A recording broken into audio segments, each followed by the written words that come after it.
আমার আকৃতি কেমন হবে এটা ফিক্স করার দায়িত্ব যদি আল্লাহ আমাকে দিত, আমি কি করতাম বলেন তো দেখি, উত্তর দেন।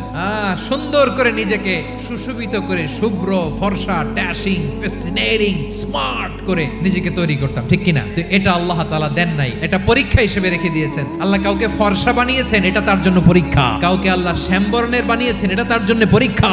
কাউকে আল্লাহ নারী বানিয়েছেন, এটা পরীক্ষা। কাউকে পুরুষ বানিয়েছেন, এটাও পরীক্ষা। তাহলে কারো আকৃতি নিয়ে ব্যঙ্গ করবেন সরাসরি? কাউরে বলবেন তুই লম্বুর ঘরের লম্বু, তুই মোটুর ঘরের মোটু, তুই চিকনার ঘরের চিকনা, তুই খাটো।